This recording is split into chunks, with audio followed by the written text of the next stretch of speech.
Hi friends, എല്ലാവർക്കും മിഠായി പൂരിയിലേക്ക് സ്വാഗതം. അക്ഷരമുറ്റം പാർട്ട് 3. എൽ പി യു പിക്കാർക്ക് പറ്റുന്ന ചില അക്ഷരമുറ്റം ചോദ്യങ്ങൾ. എളുപ്പം പറഞ്ഞു. 1000 കൊച്ചരിയിൽ ഒരു നെടിയരി ഒരു കടങ്കഥയാണ്. 1000 കൊച്ചരിയിൽ ഇടയ്ക്കൊരു നെടിയരി.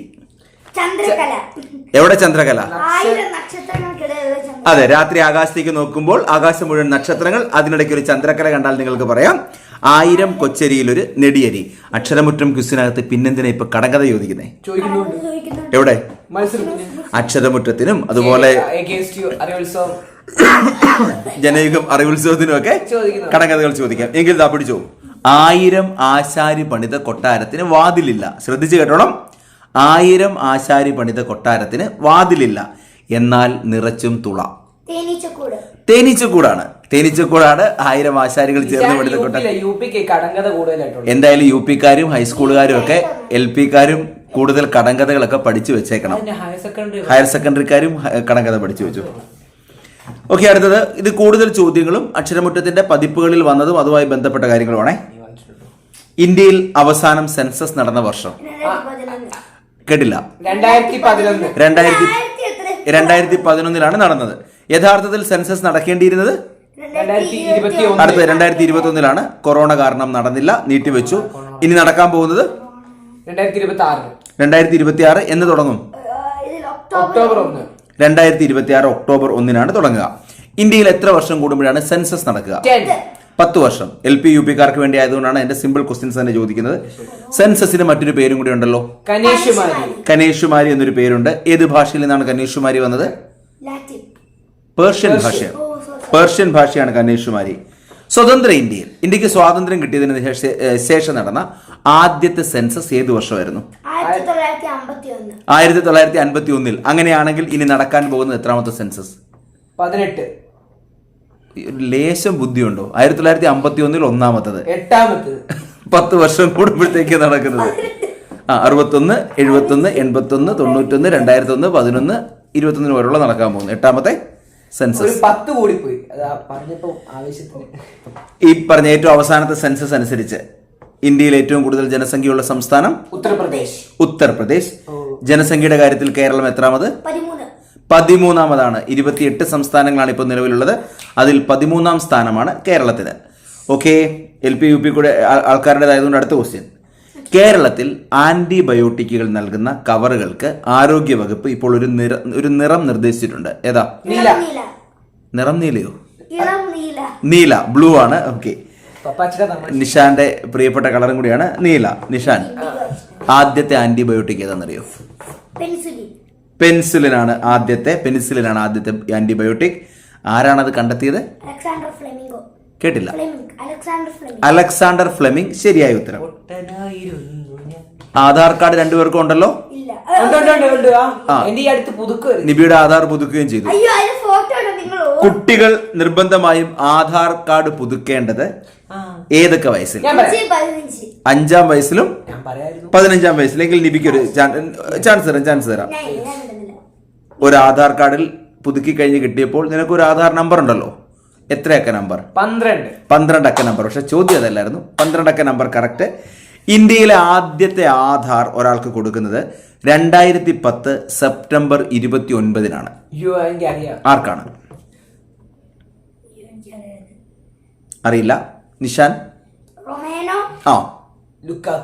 റൊമേനോ, സവോന. ബാക്കിയുടെ ഉത്തരം രഞ്ജന സൊനാവൈൻ അല്ലെ? സൊനാവനെ എന്താ പറയുക? ഓക്കെ, രഞ്ജന സൊനാവനെയാണ്. പേര് ഓർത്ത് വെക്കുക. രഞ്ജന സൊനാവനയുടെ പ്രത്യേകത 2010 സെപ്റ്റംബർ 29 ഇന്ത്യയിലെ ആദ്യത്തെ ആധാർ കാർഡ് കിട്ടിയ വ്യക്തിയാണ്. Okay, next simple question.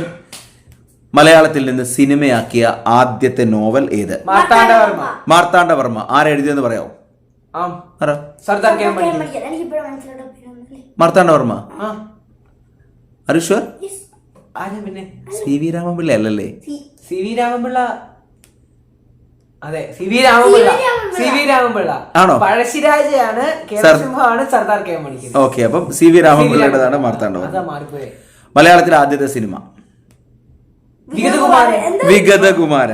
Vigathakumaran സംവിധാനം ചെയ്ത് നിർമ്മിച്ച് അതിൽ അഭിനയിച്ച ആളെയാണ് നമ്മൾ മലയാള സിനിമയുടെ പിതാവെന്ന് വിശേഷിപ്പിക്കുന്നത്. ആരാണ്? J C Daniel. ഏത് വർഷമാണ് മലയാളത്തിലെ ആദ്യത്തെ സിനിമ ഇറങ്ങിയത്? 1928 ആദ്യത്തെ സിനിമ ഇറങ്ങിയത്.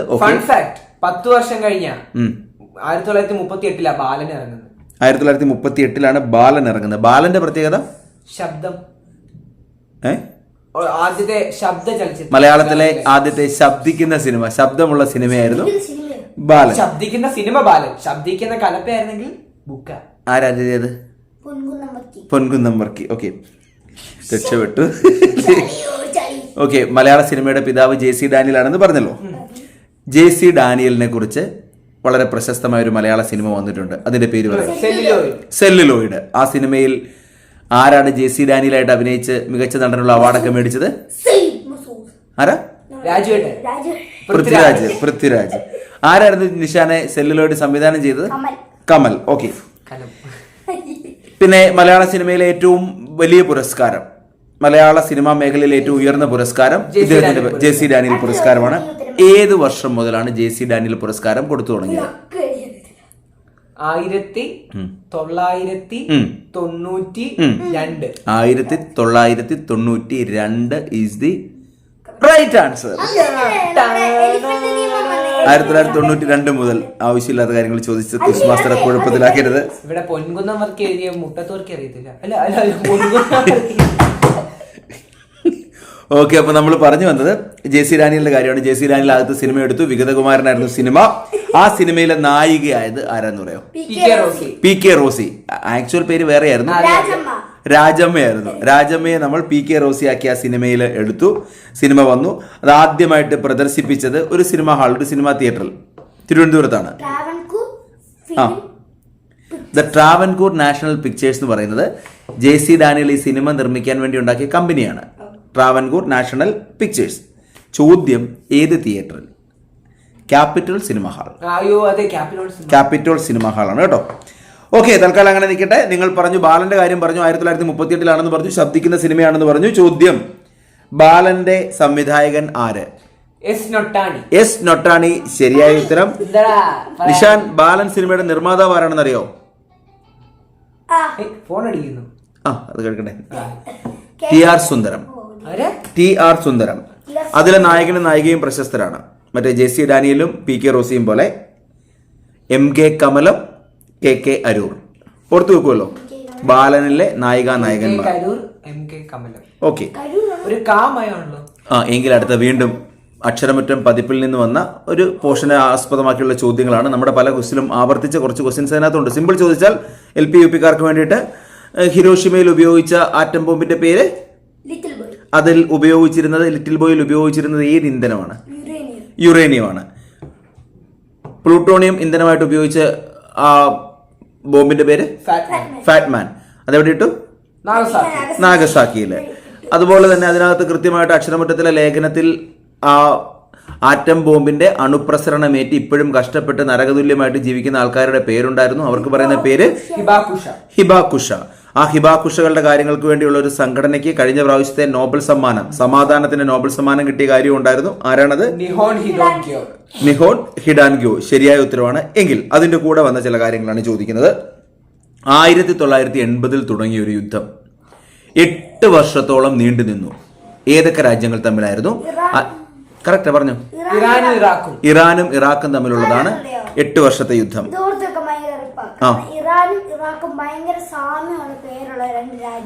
ഗംഭീരം. ദ ഗ്രേറ്റസ്റ്റ് ഓഫ് ഐഡിയാസ് എന്ന് വേണമെങ്കിൽ പറയാം. Nishan, special guide for Nishan. എങ്കിൽ നിഷാൻ പറഞ്ഞോ. ഫോക്ലാൻഡ് യുദ്ധം. ഫോക്ലാൻഡ് ഐലൻഡിന് വേണ്ടിയുള്ള യുദ്ധമായിരുന്നു ഫോക്ലാൻഡ് യുദ്ധം. അർജന്റീനയും ബ്രിട്ടനും. ലാറ്റിൻ അമേരിക്കയിലെ ഏഷ്യയിലേക്ക് രാജ്യങ്ങൾ ഏതെങ്കിലും സാമ്രാജ്യത്വ ശക്തികളുമായിട്ടാണ് യുദ്ധം ചെയ്യേണ്ടി വരുന്നത്. അർജന്റീനയും ബ്രസീലും തമ്മിലല്ല. Argentina versus Britain. 2002 ഫെബ്രുവരിയിൽ തുടങ്ങിയ ഒരു യുദ്ധം ഇപ്പോഴും നീളുന്നു. ഏത് യുദ്ധം? ഉക്രൈൻ റഷ്യ യുദ്ധമാണ്. 2002 ഫെബ്രുവരിയിൽ തുടങ്ങിയതാണ്. 2022 ഫെബ്രുവരിയിൽ ഇന്ത്യയും പാകിസ്ഥാനും തമ്മിൽ നടന്നിരിക്കുന്ന യുദ്ധങ്ങളുടെ എണ്ണം ഓപ്പറേഷൻ സിന്ധു 4 എണ്ണമാണ്. ഏതൊക്കെയാണ്? ഏതൊക്കെ വർഷങ്ങൾ എന്ന് പറയാം? 71. ആദ്യത്തെ 48, രണ്ടാമത്തെ 1965, 71, പിന്നെ 99 കാർഗിൽ യുദ്ധം. അപ്പോൾ 48, 65, 71, 99. ശരി, 2025 ഏപ്രിൽ 22 ഇന്ത്യ ചരിത്രത്തിലുള്ള പ്രാധാന്യം. യുദ്ധങ്ങളെ കുറിച്ച് സംസാരിക്കുന്നതുകൊണ്ട് തന്നെ ഓർക്കുക, പഹൽഗാം ആക്രമണമാണ് കേട്ടോ. ഇപ്പോൾ ലോകത്ത് ഇത്തരം യുദ്ധങ്ങളൊന്നും ഉണ്ടാകാതിരിക്കാൻ വേണ്ടി ലോക സമാധാനത്തിന് വേണ്ടി സ്ഥാപിക്കപ്പെട്ട ഒരു സംഘടനയുണ്ട്, യുഎൻഒ, യുണൈറ്റഡ്. എന്തൊരു വിജയ സംഘടനയല്ലേ. ഏത് വർഷമാണ് അത് സ്ഥാപിക്കപ്പെട്ടത്? അതിന്റെ സ്ഥാപക ദിനം ഒക്ടോബർ 24, 1945 ഒക്ടോബർ 24. ശരിയായ ഉത്തരവാണ്. ഇപ്പോൾ ഐക്യരാഷ്ട്ര സംഘടനയിൽ എത്ര അംഗരാഷ്ട്രങ്ങൾ? 193. 193 രാഷ്ട്രങ്ങൾ. 193. ഒറ്റ ചോദ്യം കൂടി.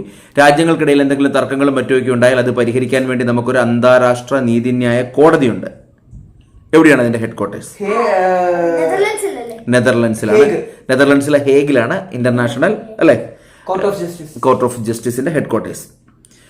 ലാസ്റ്റ് പോർഷനിലേക്ക് ഇന്നത്തെ ഇത് വീണ്ടും 12 മിനിറ്റേ ഉള്ളൂ. എന്നാ നിർത്തിയേക്കാം. അടുത്തത്, ഇലയ്ക്ക് പച്ച നിറം നൽകുന്നത് ക്ലോറോഫിൽ അല്ലെങ്കിൽ ഹരിതകം. പ്രകാശ സംശ്ലേഷണത്തിന് സഹായിക്കുന്ന പിഗ്മെന്റ് ഇലകളിലുള്ളത് ക്ലോറോഫിൽ. സസ്യങ്ങൾക്ക് മഞ്ഞ, ഓറഞ്ച്, ചുവപ്പ് നിറങ്ങൾ നൽകുന്ന പിഗ്മെന്റുകളുണ്ട്. അവയ്ക്ക് പൊതുവായി പറയുന്ന പേര് കരോട്ടിനോയിഡ്. അക്ഷരമുറ്റം സപ്ലിമെന്റിൽ നിന്നുള്ളതാണ്, ഓർത്തു വെക്കുക. സസ്യങ്ങൾക്ക് മഞ്ഞ, ഓറഞ്ച്, ചുവപ്പ് നിറങ്ങളൊക്കെ നൽകുന്ന ഈ പിഗ്മെന്റുകൾക്കും എല്ലാത്തിനോട് കോമൺ ആയിട്ട് പറയുന്ന പേരാണ് കരോട്ടിനോയിഡ്. അത് ഓർത്തു വെക്കണം കേട്ടോ. അതുപോലെ തന്നെ ഒരു പർട്ടിക്കുലർ ബീറ്റ കരോട്ടിനെ കുറിച്ചൊരു കാര്യം പറയുന്നുണ്ട്. ബീറ്റ കരോട്ടിൻ അക്ഷരമറ്റത്തിന്റെ പതിപ്പില് ബീറ്റ കരോട്ടിൻ ദഹിക്കുമ്പോൾ അത് പ്രോ വിറ്റാമിനായ ഡാഷ് ആയി മാറുന്നു. റെറ്റിനോൾ അല്ലെങ്കിൽ വൈറ്റമിൻ എ. നിശാൻ വല്ലതും മനസ്സിലായോ? പഠിച്ചു വെച്ചു. ബീറ്റ കരോട്ടിൻ അത് ദഹിക്കുമ്പോൾ വൈറ്റമിൻ എ. നിശാൻ LP UPക്ക് ചോദിക്കുന്ന ചോദ്യം ഇതാണ്. ആ അക്ഷരമറ്റത്തിൽ തന്നെ എടുത്താൽ കണ്ണിന്റെ ആരോഗ്യത്തിന് അനിവാര്യമായ വൈറ്റമിൻ ഏത്? Vitamin A. വൈറ്റമിൻ എയുടെ അഭാവം മൂലം ഉണ്ടാകുന്ന അസുഖം കണ്ണിന് night blindness, xerophthalmia. Okay, next. തക്കാളിക്ക് ചുവപ്പ് നിറം നൽകുന്ന വസ്തു ലൈക്കോപ്പിൻ. തക്കാളിക്ക് എന്താ? ലൈക്കോപ്പിൻ. ചുവപ്പ് നിറം നൽകുന്ന, ഇത് പഠിച്ചു വെക്കണം, അക്ഷരമുറ്റം പതിപ്പിൽ നിന്നാ. ലൈക്കോപ്പിൻ. തക്കാളിക്ക് മഞ്ഞ നിറം നൽകുന്നതോ? തക്കാളിക്ക് മഞ്ഞ നിറമൊക്കെ ഉണ്ട്. പിന്നെ മഞ്ഞ നിറമുള്ള തക്കാളി. മഞ്ഞ ചുവപ്പാണെങ്കിൽ ലൈക്കോപ്പിൻ, മഞ്ഞയാണെങ്കിൽ സാന്തോഫിൽ. അക്ഷരമുറ്റം പതിപ്പിനകത്ത് നിന്ന് എടുത്തതാണ്. തക്കാളിക്ക് ചുവപ്പ് നിറം ലൈക്കോപ്പിൻ, മഞ്ഞ നിറം സാന്തോഫിൽ. ഓക്കെ. ഈ ആന്തോസ്യാനിൻ എന്ന് പറഞ്ഞ ഇലകൾക്ക് ചുവപ്പ് നിറം നൽകുന്ന വസ്തുവല്ലേ? ഇലകൾക്ക് അതെ മഞ്ഞ നിറം നൽകുന്ന സാന്തോഫിൽ തന്നെയാണ്. ഒറ്റ ചോദ്യങ്ങൾ കൊണ്ട് തൽക്കാലം നിർത്തുകയാണ്. ആ അക്ഷരമുറ്റം പതിപ്പിൽ നിന്നുള്ള അവസാനത്തെ ചോദ്യം, ബീട്രൂട്ടിന്റെ നിറം നൽകുന്ന വസ്തുവിന്റെ പേര്? കൃത്യം, കറണ്ട് പോയി. ബീട്രൂട്ടിന് അല്ല, പറഞ്ഞു അറിയില്ല. ബീട്രൂട്ടിന് ചുവപ്പ് നിറം നൽകുന്ന വസ്തുവിന്റെ പേരാണ് ബീറ്റ ലൈനുകൾ. ഓക്കെ, അപ്പം ഇത്രയുമാണ് അക്ഷരമുറ്റം പതിപ്പിൽ നിന്നുള്ള ഇന്നത്തെ ചോദ്യങ്ങൾ. എന്തായാലും കുറച്ച് ചോദ്യങ്ങൾ മാത്രമാണ് ഡിസ്കസ് ചെയ്തത്. നമ്മൾ ആ ചോദ്യങ്ങൾ എല്ലാ വീഡിയോ അവസാനിക്കുന്നതാണ്. എന്തായാലും കുറച്ച് ചോദ്യങ്ങൾ മാത്രമാണ്. പെട്ടെന്ന് നിർത്ത്. ഇതിന് മോഡൽ മാത്രമാണ്. അതായത് കടങ്കഥ, സയൻസ്, കറണ്ട് അഫയേഴ്സ് എല്ലാത്തിൽ നിന്നും ചോദ്യങ്ങൾ കാണുമെന്ന് ഒന്നും പറയാം. ചാനല് ലൈക്ക് ചെയ്യുക, ഷെയർ ചെയ്യുക, സബ്സ്ക്രൈബ് ചെയ്യുക. അതുപോലെ നമ്മുടെ ചാനലിൽ ഇപ്പോൾ ജോയിൻ ചെയ്യാനുള്ള ഒരു അവസരവുമുണ്ട്. അതും താല്പര്യമുള്ളവർക്ക് ചെയ്യാവുന്നതാണ്. അപ്പോൾ കൂടുതൽ വീഡിയോകളിൽ കാണുന്നതുവരെ ബൈ. സ്നേഹപൂർവം കോട്ടയത്ത് നിന്നും നിശാനൊപ്പം കോട്ടയത്ത് നിന്നും MD സ്കൂളിൽ പഠിക്കുന്ന 2 യുവ കുട്ടികൾ വരുന്നില്ലേ? അതാണ് ഞാനും